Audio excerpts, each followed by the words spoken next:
Wes tak omongi, ra usah nyampuri urusan iki.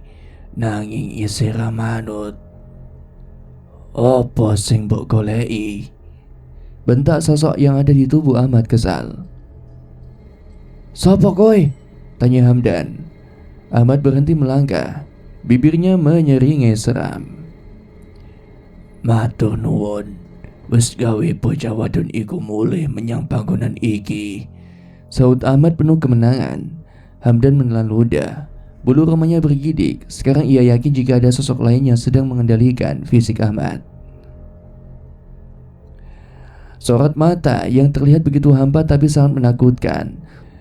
Sudah puluhan tahun dia mengenal sahabatnya, namun baru kali ini ia menyaksikan Ahmad memandang nanar, penuh dengan kedengkian. Hamdan terkesiap. Seolah mengerti apa yang akan terjadi, ia ingin melangkah kembali ke dalam kamarnya. Namun refleks Ahmad jauh lebih cepat ketimbang dirinya. Dan puk.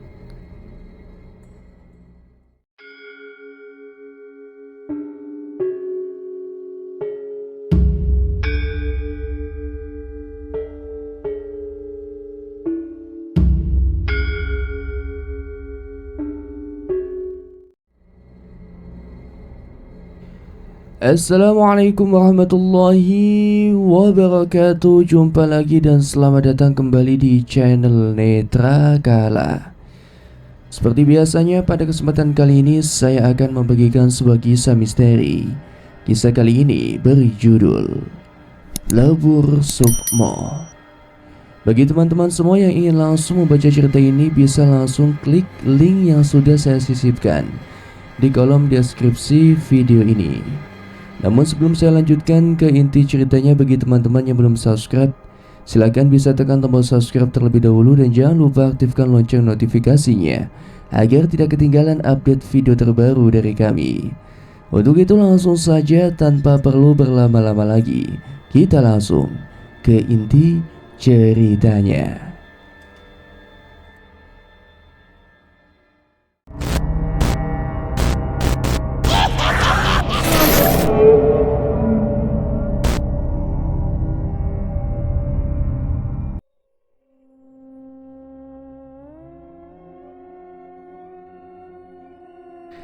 Kondisi ayah gimana, Mbok? Tanya Dinda penasaran. Tadi sebelum pergi, Pak Kusno mencoba untuk melihat keadaan di luar. Tak ada siapapun. Lalu mencoba melihat ke dalam kamar Ahmad. Tidak ada juga. Tak lama terdengar keras suara bantingan pintu. Ternyata demit itu membawa Ahmad ke kamar Sukmaji. Jelas Bok Marni mengiringi Dinda menuju dapur. Dinda diam, perlahan duduk di kursi dapur. Beberapa kali ia menghela napas dalam-dalam, seakan-akan sedang meratapi sesuatu. Bagaimana kalau kejadian semalam terulang lagi, Bok? Tanya Dinda saat Bok Marni meletakkan secangkir teh di depannya. Itu juga yang Bok pikirkan. Mau tidak mau kita harus minta tolong Pak Hamdan. Awalnya kakekmu itu tidak setuju, tapi tidak mungkin kita berdua ada di sini, sedangkan dia masih berada di Lembah Pati, yang mungkin saja membutuhkan waktu dalam beberapa hari. Jelas Bok Mardi. Dinda mengangguk setuju.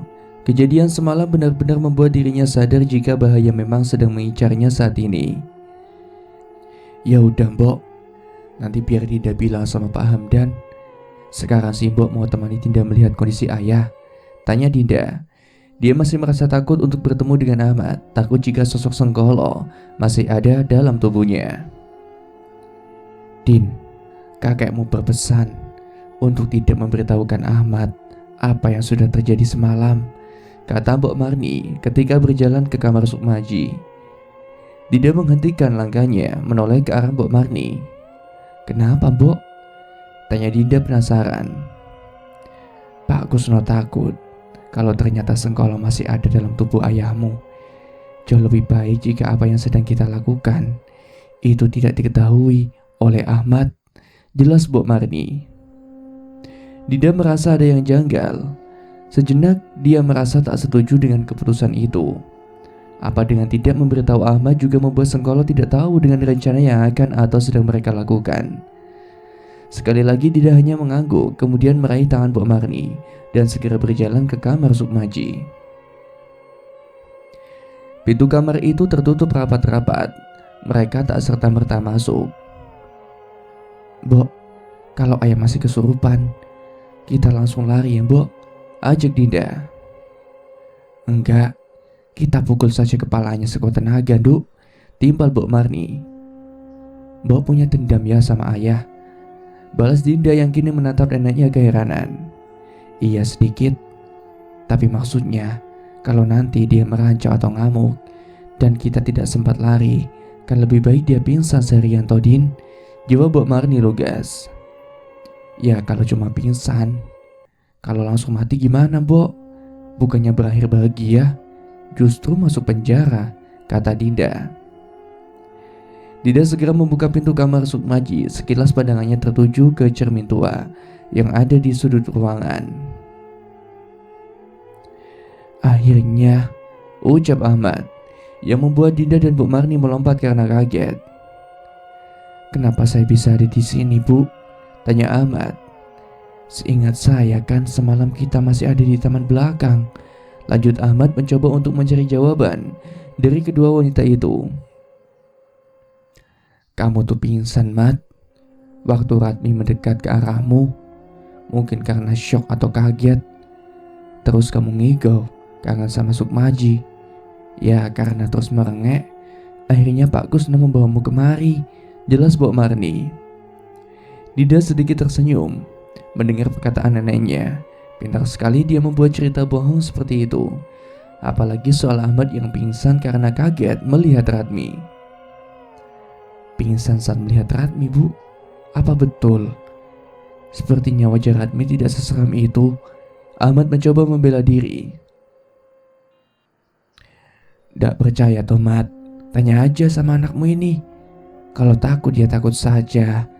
Sekarang udah pagi ya pasti sok berani," tugas Mbok Marni berupaya untuk membuat kebohongan yang terlihat nyata. "Benar, Duk, ayah pingsan?" tanya Ahmad mendelik pada Dinda. "Iya ya, semalam ayah pingsan. Jadi dibawa Pak Kusno ke sini," jelas Dinda. Sejenak Ahmad menganggukkan kepalanya. Dinda mengira Ahmad masih akan menanyakan tentang cerita bohong dari Mbok Marni. Ternyata ayahnya sudah percaya. "Bu, tolong panggilkan Pak Kusno ya," pinta Ahmad.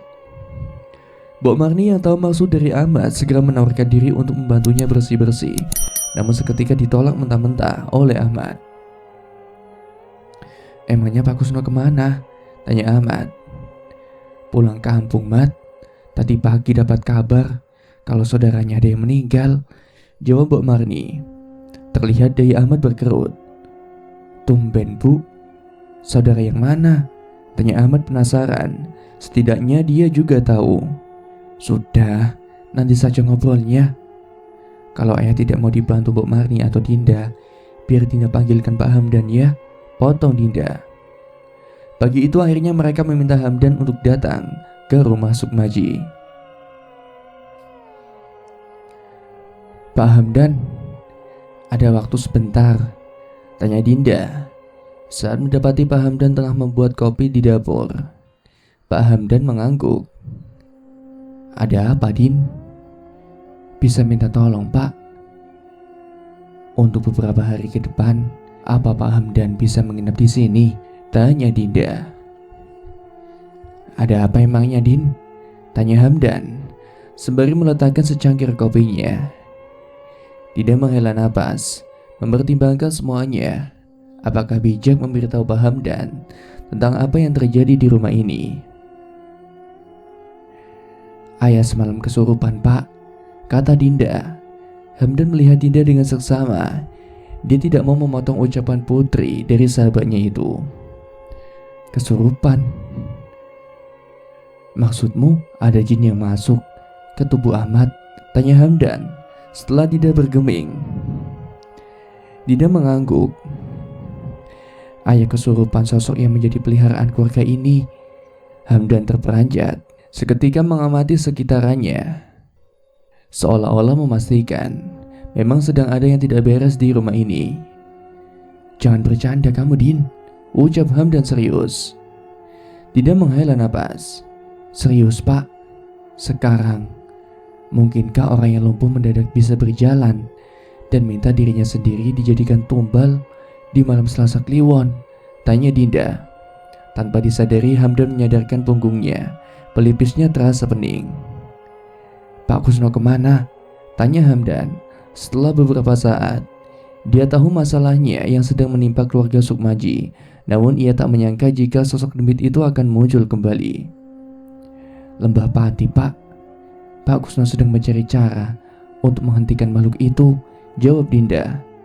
"Lembah Pati? Serius kamu, Din? Pak Kusno pergi ke sana?" tanya Hamdan tidak percaya dengan ucapan Dinda. Dinda mengangguk berulang kali, menunjukkan kalau apa yang diucapkan olehnya itu benar. "Lembah Pati itu bukan sembarang tempat, Din. Di sanalah keluarga Sukmaji memulai semuanya. Kenapa kalian tidak memberitahuku sejak kemarin?" ucap Hamdan. "Saya juga baru tahu beberapa hari yang lalu, Pak. Niat saya untuk mencari tahu alasan mereka membuang saya di panti asuhan. Tapi ternyata ada kebenaran yang jauh lebih buruk yang saya ketahui. Saya pun tidak menyangka kalau keluarga ini bisa bersekutu dengan iblis," ucap Dinda dengan nada tinggi.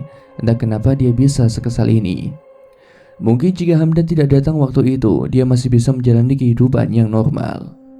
"Apa yang terjadi semalam?" tanya Hamdan menurunkan emosinya. "Ayah kesurupan, mendadak bisa berjalan dan menggedor-gedor pintu kamar Dinda sampai subuh," jelas Dinda. Hamdan mengernyitkan dahi. "Aku tahu tentang ritual yang sudah dilakukan Pak Kusno dan Pak Sukmaji atas dirimu. Seharusnya dia tidak mencarimu kan, dan tetap ada di kamar Ahmad," ucap Hamdan. Dinda menatap bola mata laki-laki di depannya. Dia lupa kalau selama ini Hamdan juga mengetahui tentang ritual lebur sukma yang dilakukan demi melindunginya. "Tidak ada yang berbahaya dari demit wanita itu, Pak. Justru peliharaan yang asli baru saja muncul, dan dialah yang menguasai tubuh ayah semalam," jelas Dinda. "Maksudnya?" tanya Hamdan kebingungan. Dinda menceritakan tentang semuanya yang sudah dialaminya sejak pertama dia datang ke rumah ini sampai kejadian semalam. "Serius kamu, Din?" tanya Hamdan tidak percaya. "Sekarang Pak Hamdan tahu kan nyawa siapa saja yang dia incar. Untuk itulah kakek pergi ke Lembah Pati," ujar Dinda. "Baik-baik, saya mengerti. Selama Pak Kusno pergi, biar saya yang menjaga kalian," kata Pak Hamdan beranjak dari tempat duduknya. "Pak," panggil Dinda. "Kenapa, Din?" tanya Hamdan menghentikan langkahnya dan menengok ke arah Dinda. "Tolong jangan beritahu ayah ya," pinta Dinda. Seolah mengerti alasan Dinda, Hamdan hanya mengangguk dan menuju ke kamar Ahmad. Seharian ini Dinda begitu khawatir. Pikirannya bercabang antara keselamatan mereka yang ada di rumah dan Pak Kusno yang sekarang entah bagaimana kondisinya. "Kakek belum ngasih kabar, Mbok?" tanya Dinda. "Belum, Din. Mungkin sekarang masih di perjalanan. Setahu Mbok, butuh waktu 7-9 jam untuk sampai di tempat itu," jawab Mbok Marni. Dinda mengangguk, namun jelas sekali Mbok Marni melihat kalau cucu perempuannya itu khawatir. "Kamu sudah memberitahu Hamdan?" tanya Mbok Marni. "Sudah, Mbok. Tapi Dinda tidak memberitahu kalau Sengkolo tidak bisa masuk ke kamar Dinda," ucap Dinda lirih. "Kenapa?" tanya Mbok Marni penasaran. Dinda menggeleng. "Tidak, Dinda tidak mau tidur sekamar dengan orang yang belum Dinda kenal sepenuhnya. Masih banyak hal aneh yang bisa terjadi di rumah ini," ucap Dinda pelan, menengok ke arah pintu. "Kamu curiga Hamdan melakukan sesuatu?" ucap Mbok Marni tak kalah pelan. Ia mengangguk. "Dinda cuma ngerasa ada yang aneh dengan semua ini. Jauh lebih baik kita tetap waspada kan, Mbok?" timpal Dinda. "Benar. Apalagi sekarang saat kakekmu tidak berada di rumah, ucap Bok Marni. Setelah perbincangan singkat dengan Bok Marni, Dinda menuju ke kamar Ahmad. Namun saat berada di depan pintu, dia mengurungkan niatnya untuk masuk ke dalam. Harusnya bukan seperti ini. Kamu tahu kan resikonya? Aku tidak ingin kehilangan anakku, ucap Ahmad. Maaf, aku tidak menyangka kalau sosok wanita itu yang menjaga kalian, kata Hamdan. Dinda mencoba terus mendengarkan percakapan ayahnya dan Pak Hamdan, sampai-sampai dia harus menempelkan telinganya ke pintu kamar. Aku juga baru tahu dari Pak Kusno, dan bodohnya, justru kita berusaha mengusir wanita itu, ucap Ahmad. Jantung Dinda berdetak lebih keras. Dia benar-benar tidak menyangka kalau ayahnya juga suka bermain hal-hal gaib seperti ini. Kita cari cara lain, Mat. Siang ini aku akan coba pergi ke rumah Mbah Wiryo, ucap Hamdan. Dinda segera pergi dari depan kamar ayahnya ketika mendengar langkah kaki yang mendekati pintu. Dalam kepanikannya, tanpa sadar Dinda justru masuk ke dalam kamar kakeknya. Beberapa kali dia memandang ke arah cermin tua yang ada di sudut ruangan. Kini sudah tidak ada lagi sajen yang ditaruh di bawah cermin itu. Namun Dinda masih bisa mencium aroma dupa dan kemenyan dari dalam kamar itu. Dinda memandangi cermin itu seolah-olah terhipnotis. Dengan langkah pelan ia terus mendekat ke arah cermin. Dilihatnya bayangannya berdiri lekat-lekat, senyumnya merekah. Dia benar-benar merasa memiliki wajah yang cantik. Hingga tiba-tiba dia melihat ada sebuah tangan hitam dengan kuku panjang bergerak pelan dari samping menuju pundaknya. Seolah tangan itu ingin memeluknya. Sontak Dinda menengok ke belakang. Tidak ia dapati siapapun. Saat kembali melihat ke arah cermin ketika dia paham bahwa ada sesuatu yang tidak beres, Dinda melangkah perlahan. Tangan yang ada di cermin masih terlihat, namun di alam nyata tidak ada siapapun di kamar itu selain dirinya. Dinda terus melangkahkan menjauhi cermin. Bulu kuduknya sudah meremang hebat. Aroma dupa dan kemenyan juga semakin menyengat. Dinda terperanjat. Dia menoleh ke arah kamar mandi. Jelas sekali terdengar suara tertawa dari arah itu. Tapi nyalinya menciut. Dia tidak berani melihat siapa yang tengah menertawainya. Pikirannya benar-benar kacau. Bagaimana mungkin mereka bisa berinteraksi sekuat itu di siang bolong seperti ini? Bruk. Pintu kamar mandi tiba-tiba saja tertutup dengan kencang. Dinda yang kaget panik langsung berlari untuk mencoba membuka pintu. Namun sia-sia. Seolah ada orang yang mengganjal dari arah berlawanan. Pintu itu bergeming tidak mau terbuka. Sedelo maneh kowe dadi siji karo aku, Cah Ayu. Tak enteni anggonmu dadi bojoku. Terdengar suara laki-laki yang menggema di kamar itu. Tidak hanya menggeleng, air matanya juga sudah mulai membasahi pipinya. Bok, Pak Hamdan, tolong! Teriak Dinda sambil terus menggedor pintu kamar. Ketakutannya bertambah. Entah dari mana aroma itu berasal, namun yang dia tahu sosok Sengkolo sedang berada di dekatnya. Aroma bunga mawar yang sangat pekat mulai menyeruak indera penciumannya. Dinda terus menggedor pintu kamar, bahkan sesekali dia menendangnya namun tidak ada kerusakan sama sekali. Dinda meringkuk, telapak tangannya ia telungkupkan di kedua telinganya. Suara laki-laki asing itu terus saja memenuhi kepalanya. Metu! Terdengar suara wanita yang menyuruhnya keluar. Metu! Ucap wanita itu lagi, namun Dinda masih bergeming. Metu! Teriak suara wanita lantang. Dinda tersadar. Ia menundukkan kepalanya dan membuka pintu kamar kakeknya dengan tergesa. Beruntung pintu itu bisa dibuka. Dia segera keluar. Saat melangkah keluar itulah Dinda menyadari ada sosok wanita yang tidak jauh berdiri dari ranjang milik kakeknya. Ratmi! Ucap Dinda lirih dan langsung membanting pintu kamar Sukmaji dan segera berlari untuk menuju dapur. Din, kamu kenapa? Tanya Bok Marni yang mendapati Dinda terlihat kacau. Tidak hanya menggeleng, dia masih merasa syok dengan kejadian yang baru saja ia alami. Bok Marni yang paham segera menuntun cucunya masuk ke dalam kamarnya. Istirahat, biar si Ibu buatkan minum, ucap Bok Marni melangkah pergi. Dinda termenung. Beberapa kali menggelengkan kepalanya dengan kuat. berusaha meyakinkan kalau semua ini bukanlah mimpi. Astaga, kenapa jadi kacau seperti ini? Ucap Dinda meratapi nasibnya. Bahkan dia mulai rindu dengan kehidupannya sebelum bertemu dengan Ahmad dan yang lainnya. Cukup lama Dinda melamun. Bahkan dia tidak menyadari kedatangan dari Mbok Marni. Din, apa yang terjadi? Tanya Mbok Marni. Mbok, Dinda takut, Mbok. Dinda takut. Semua ancaman yang dilontarkan demit itu benar-benar terjadi, ucap Dinda. Mbok Marni mendekati Dinda dan segera memeluknya. Ingat, Dok. Mbok sudah pernah bilang kan, kalau hidup dan mati seseorang itu hanya milik Tuhan, ucap Mbok Marni. Iya, Mbok. Dinda tahu. Tapi kalau tiap hari mendapatkan teror seperti ini, juga rasanya Dinda tidak akan kuat, kata Dinda mulai menangis. Kita bertahan sampai kakekmu pulang dari tempat itu. Baru saja dia mengabari kalau dia sudah sampai di desa yang dimaksudkan. Berdoalah, Duk. Semoga semuanya baik-baik saja, ucap Mbok Marni. Dinda beberapa kali menghela napas panjang, mencoba untuk menguatkan dirinya. Dengan adanya kejadian siang ini, dia semakin yakin kalau teror dari Senggolo masih akan terus berlanjut. Din, bangun Din. Sudah ditungguin yang lain. Makan dulu, kata Mbok Marni, mencoba untuk membangunkan Dinda. Dinda menggeliat, badannya terasa pegal.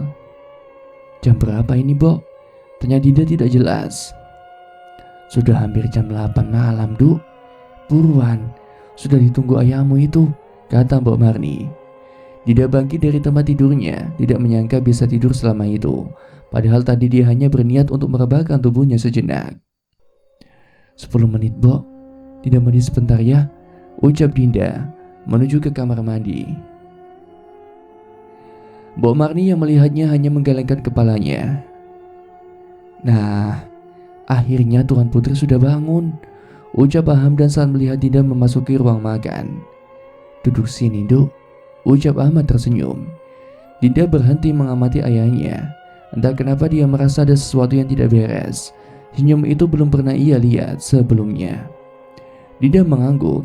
Segera dia duduk di samping Ahmad. Ayah pakai parfum, ucap Dinda saat mendapati tubuh ayahnya berbau bunga yang cukup menyengat. Hamdan dan Mbok Marni seketika menoleh ke arah Dinda. Parfum? Enggak. Ayah udah lama enggak pernah pakai parfum, ucap Ahmad mencoba mencium kedua lengannya bergantian. Sejak kapan kamu pakai parfum, Mat? Timpal Hamdan yang juga mencoba mengenduskan hidungnya di sekitar tubuh Ahmad.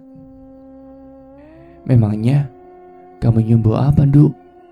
Tanya Ahmad memandang Dinda. Dinda menggeleng, bibirnya tersenyum. Ternyata itu parfum punya Dinda, kata Dinda nyengir. Namun dia menatap Mbok Marni penuh makna.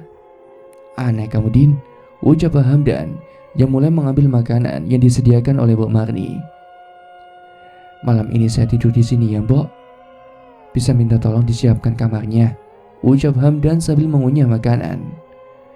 Ngapain sih? Mending pulang aja, Dan, timpal Ahmad yang langsung menolehkan kepalanya pada Hamdan. Kan Pak Kusno sedang pergi.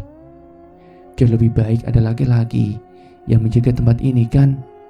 Kecuali kalau kamu sudah bisa jalan sendiri, Mat, jawab Hamdan enteng. Terserah kamu lah. Nanti malam kamu tidur di kamar bapak aja ya, Din, pinta Ahmad. Gluk.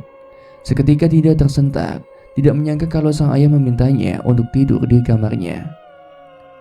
Tapi ya, ucap Dinda, malam ini Dinda mau tidur sama saya.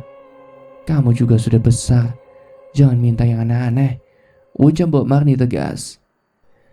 Emangnya kenapa, Mbok? Tidak kan juga anakku. Tidur bareng juga kan tidak masalah, tanya Ahmad. Ya kalau umur Dinda masih balita tidak masalah. Sekarang itu dia sudah puluhan tahun. Di luar sana tidak ada orang tua yang mengajak anak perempuannya tidur bersama. Terlebih dia seorang laki-laki, ucap Mbok Marni lantang. Ahmad kebingungan. Emangnya ada aturan begitu ya, Dan?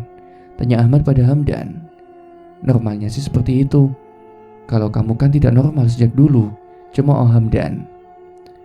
Kalau aku nggak normal, tidak mungkinlah Ajeng bisa punya anak, kata Ahmad dengan suara meninggi.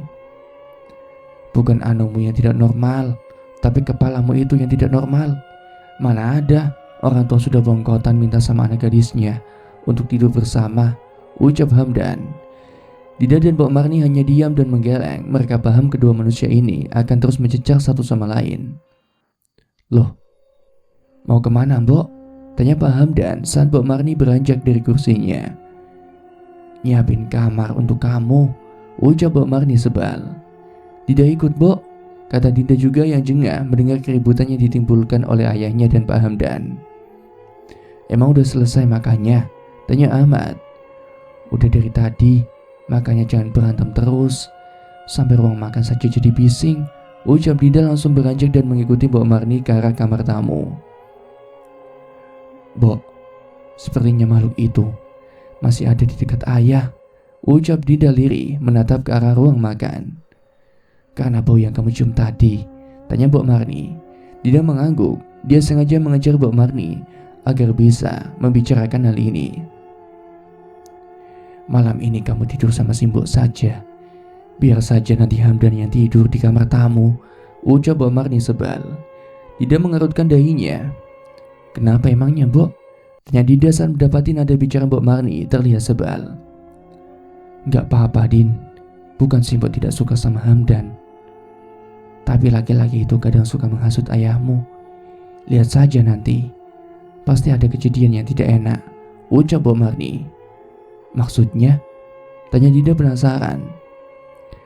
Dia dulu yang mengusulkan kepada Ahmad untuk menghancurkan cermin yang ada di kamar Sukmaji. Untung saja Pak Kusno dan Sukmaji berhasil menghalau Ahmad. Kalau tidak, nyawa kamu pasti sudah tidak tertolong, ucap Mbok Marni. Dinda tidak terlalu kenal dengan Pak Hamdan, tapi memang terlihat orangnya sok tahu sih, ucap Dinda terbawa suasana. Benar kan? Simbo juga sering kesal dan heran, kok bisa Ahmad berteman dengan manusia seperti itu, geram Mbok Marni. Mbok Marni dan Dinda tersentak bersamaan. Mereka mendengar tiba-tiba suara piring yang dibanting dengan kuat. Kenapa itu Mbok? Tanya Dinda khawatir jika ayahnya dan Pak Hamdan berkelahi di dapur. Gak tahu, kata Mbok Marni yang langsung menggandeng tangan Dinda.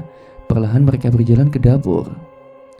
Gila kamu Mat, teriak Hamdan. Dinda mengecangkan pegangannya. Firasat buruk tiba-tiba saja muncul dalam hatinya. Mbok, kata Dinda pelan. Mbok Marni hanya menggeleng dan menempelkan telunjuk ke bibirnya. Dinda menurut. Mereka terus berjalan ke arah dapur. Mat, sadar Mat, gila kamu, teriak Hamdan yang sudah terduduk di lantai.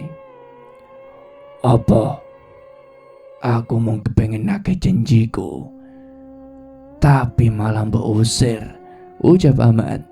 Seketika Dinda merinding hebat. Kekhawatirannya benar-benar terjadi. Sosok Senggolo kali ini kembali merasuki Ahmad. Dinda mencoba mengintip ke arah dapur agar pandangannya bisa lebih jelas. Dia mendapati Pak Hamdan sudah terduduk di lantai. Darah segar mengalir dari lengan kanannya. Sapa kowe? Tanya Hamdan keras. Ahmad tidak menjawab. Dia terus mendekat ke arah Hamdan. Nek ora pengen mati, gak usah melu-melu, ucap Ahmad yang langsung berbalik. Dengan buru-buru Dinda menarik kepalanya ke belakang. Kepanikan melanda batinnya. Sebentar lagi pasti ayahnya akan melewati ruangan di mana Mbok Marni dan dirinya berdiri. Mbok, ayo Mbok, ucap Dinda panik. Namun seperti terkena sirap, Mbok Marni pun diam mematung. Kepalanya terus menggeleng. Suara langkah kaki Ahmad semakin mendekat. Hanya tinggal beberapa langkah lagi sampai di tempatnya berdiri. Ahmad melihat Dinda dan Mbok Marni berdiri di pojokan ruangan.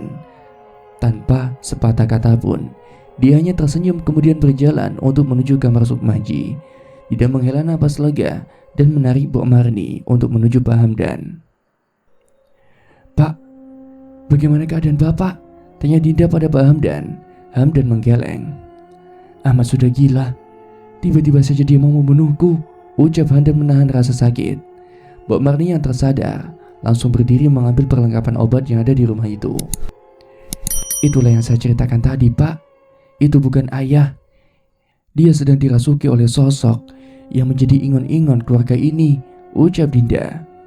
Bagaimana kamu bisa tahu? Tanya Hamdan penasaran. Dinda menghela napas sekali lagi. Ayah sedang lumpuh, Pak. Bagaimana dia bisa berjalan dengan normal? Tanya Dinda tidak sabaran.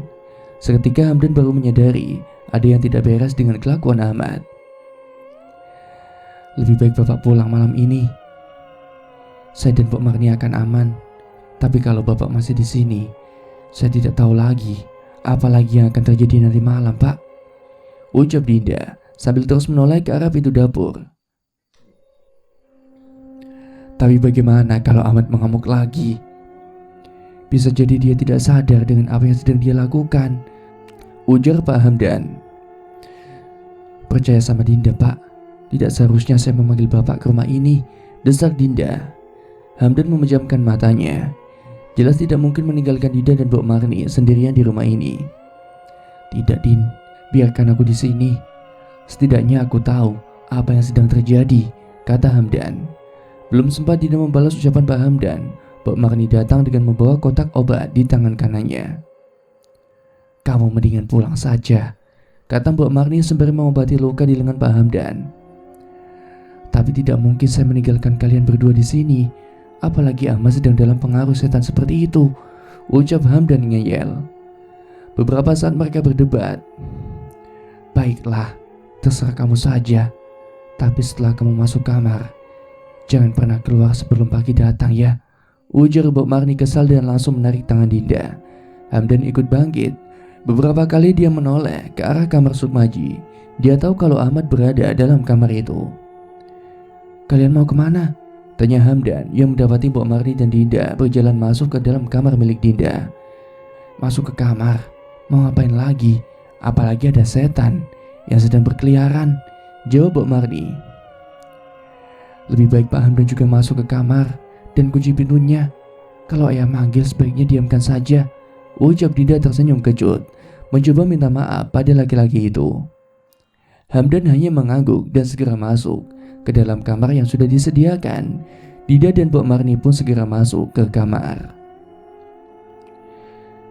Tangan Dinda sudah berada di handle pintu, kepalanya terasa pening, sungguh ingin ia rebahkan tubuhnya. Segera beristirahat dan sejenak melupakan peristiwa-peristiwa yang baru saja dilihatnya. Astaga, celetuk Dinda kaget. Mbok Marni yang berada di belakangnya seketika melongok ke dalam kamar saat mendapati cucunya itu mematung. Jantung Mbok Marni berdegup cepat, matanya membulas sempurna tatkala melihat pemandangan di hadapannya. Ternyata kamar Dinda sudah penuh dengan kelopak bunga mawar yang berserak di lantai, di sekeliling tempat tidurnya. Mbok, panggil Dinda lirih dan gemetaran. Genggaman tangannya pada Mbok Marni semakin kuat. Dia ketakutan. Bagaimana mungkin dalam kamarnya yang tertutup rapat saat ditinggal pergi bisa ada kelopak bunga mawar sebanyak itu?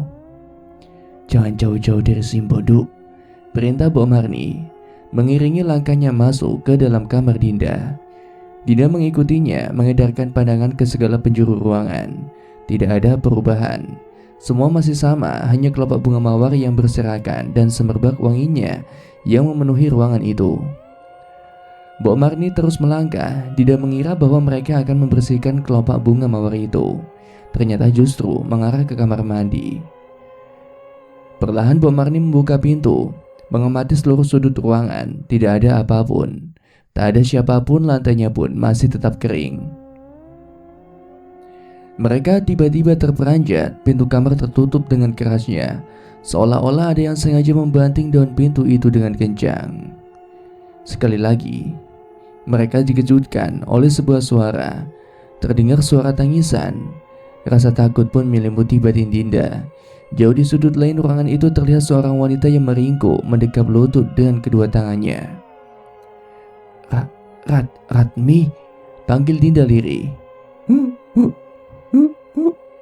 Sosok itu terus menangis, membuat bulu kuduknya berdiri. Belum pernah ia mendengar tangisan sepilu itu. Entah bagaimana Dinda seolah terhipnotis, dipaksa untuk terus melangkah perlahan untuk mendekatinya. Ratmi, panggil Dinda. Sosok itu bergeming, tangisnya terdengar sangat memilukan. Sesekali ia mengusap air mata yang mengenang di pelupuk matanya. "Hati-hati, Nduk," Mbok Marni mengingatkan Dinda ketika sudah dekat dengan sosok demit itu. Dinda tidak menggubris, ia terus melangkah. Nalurinya merasakan jika Ratmi tidak berbahaya. Kini jarak mereka hanya 2 meter. Sosok Ratmi semakin jelas terlihat. Dengan kulit yang begitu pucat, rambutnya yang terurai menutupi bagian wajahnya dan menjuntai hingga ke lantai. "Ono apa?" tanya Dinda, disertai gerakan badannya yang sedikit condong ke arah Ratmi, berharap sosok itu memahami kalimat dengan bahasa Jawa yang ia sampaikan. Tangis Ratmi tak kunjung mereda, tidak pula menjawab pertanyaan Dinda. Hingga saat jarak mereka tersisa 1 meter, Ratmi tiba-tiba menengadahkan kepalanya dengan cepat. Hal itu membuat Dinda terlonjak kaget dan terduduk di lantai. Sepersekian detik pandangan mata mereka beradu. Kemudian Dinda mencoba bergerak ke arah belakang, menjauhkan diri dari Ratmi. Bukan hanya perasaan takut saja yang menguasainya saat ini, tapi perasaan tidak nyaman pun turut serta menyelimuti hatinya. "Lungo, rembulane wis katon," perintah Ratmi parau. Dinda terus berusaha untuk menjauh darinya. Sosok Ratmi yang ada di hadapannya saat ini begitu menyeramkan. Mata yang biasanya berwarna putih bersih kini berbalut dengan darah. Bibir yang biasanya menyeringai seram kini merintih pilu penuh derita. "Uripmu wis ora ketulung maneh. Lungo, Nduk, lungo. Ojo kaya awakku," pungkas Ratmi yang menatap Dinda begitu lekas seolah penuh harap. Dek, Dinda terkesiap.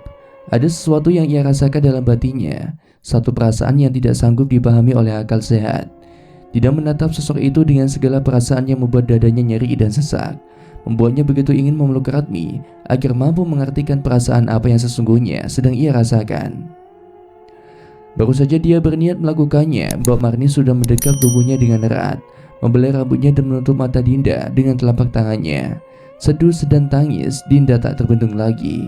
Perasaan sakit yang menusuk batin dan membuat dadanya sesak tak sanggup ia maknai sendiri. "Duk, sadar Duk," pinta Mbok Marni yang masih mendekap erat.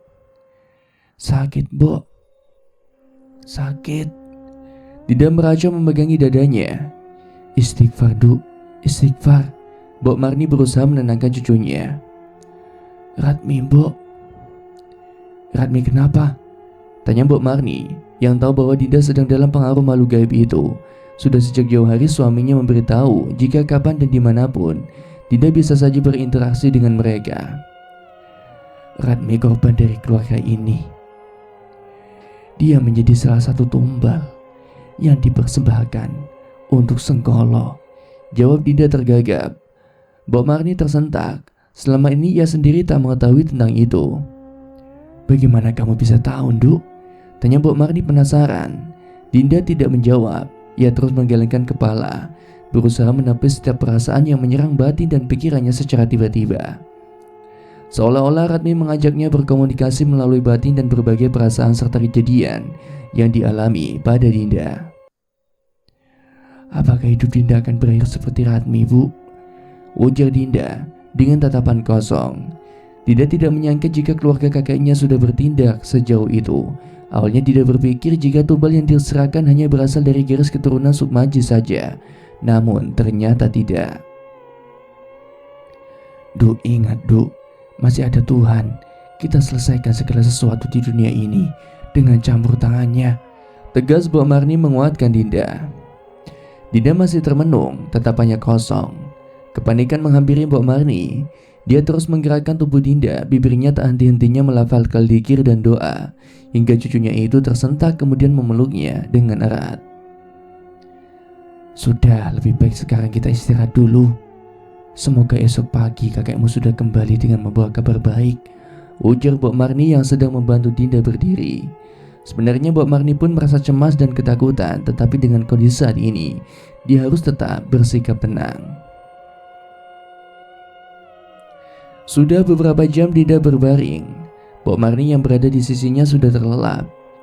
Ingin sekali Dinda melakukan apa yang diminta oleh Mbok Marni untuk segera beristirahat, tapi pikirannya seolah tak bisa diajak kompromi. Matanya tetap terjaga menatap langit-langit kamar.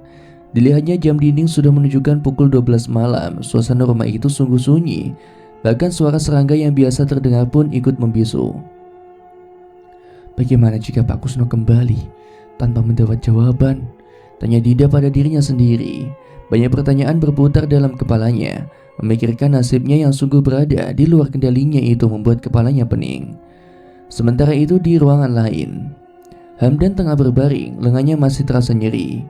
Sesekali dia menyentuh bekas sayatan yang ditorehkan oleh Ahmad. Apa yang sebenarnya terjadi, Mat? Kata Hamdan menerawang. Dia masih belum mampu mencerna bagaimana mungkin ada makhluk gaib yang bisa menguasai fisik manusia seperti itu. Pikiran Hamdan terus beradu. Untuk saat ini, tidak mungkin dia meninggalkan dua perempuan itu di rumah ini. Dia sudah berhutang budi pada keluarga Sukmaji. Jika terjadi sesuatu dengan mereka, sama saja dia mengkhianati keluarga ini. Hamdan kemudian bangkit, mengambil ponselnya dan segera mengetik pesan singkat untuk dikirim ke seseorang di seberang sana. Berharap jika terjadi sesuatu dengannya masih ada orang yang bisa ia harapkan untuk menolong mereka semua di sini. Hamdan terdiam. Seketika tubuhnya kaku. Ia menajamkan pendengarannya. Wayangan, ucap Hamdan keheranan. Dia melangkah mendekati pintu. Ia dekatkan telinganya ke daun pintu. Sayup-sayup terdengar suara dalang yang sedang memainkan wayang. Apa ini suara yang dimaksud oleh Dinda? Kata Hamdan bertanya-tanya. Hamdan pun ragu. Apakah dia harus membuktikan sendiri semua ucapan dari anak sahabatnya itu atau tidak? Baginya semua ini sama sekali tidak masuk akal. Hamdan memejam. Napasnya memburu. Dia bulatkan tekadnya untuk mencari tahu secara langsung apa yang sebenarnya terjadi pada Ahmad sore tadi. Mungkin memang sama sekali tidak ada kaitannya dengan hal gaib. Dia menelisik seluruh sudut kamar, berusaha untuk menemukan benda yang bisa ia gunakan sebagai pelindung diri jika tiba-tiba Ahmad mengamuk lagi. Ternyata hasilnya pun nihil. Hamdan tak menemukan satupun yang dicari. Terpaksa ia harus beranjak dengan tangan kosong. Pintu kamar ia buka perlahan. Suasana begitu sunyi, bahkan suara serangga malam pun tak terdengar. Hamdan berjingkat, memperlambat langkahnya menuju ke sumber suara. Rasa penasaran betul-betul menghantuinya. Ketika Hamdan ada di ruang keluarga, tiba-tiba Arep menyang ngendi? Terdengar suara tanya dalam kegelapan. Seketika langkahnya terhenti. Kepalanya menoleh. Di ujung lorong yang mengarah ke kamar Sukmaji terlihat siluet seorang yang sedang berdiri menyandar pada dinding. Bayangan itu mulai bergerak mendekati Hamdan yang masih mematung di tengah ruangan keluarga. Mat, panggil Hamdan. Tak ada sahutan. Laki-laki itu terus melangkah ke arahnya. Hamdan masih terpaku, terhipnotis pada sosok Ahmad. Hingga saat cahaya dari arah luar menerpa tubuh temannya itu, ia tersentak dan mundur beberapa langkah. Hamdan menyadari kalau Ahmad tengah menggenggam sesuatu yang berkilat di tangannya. Wes tak omongi, ra usah nyampuri urusan iki, nanging isira manut. Apa sing mbok goleki?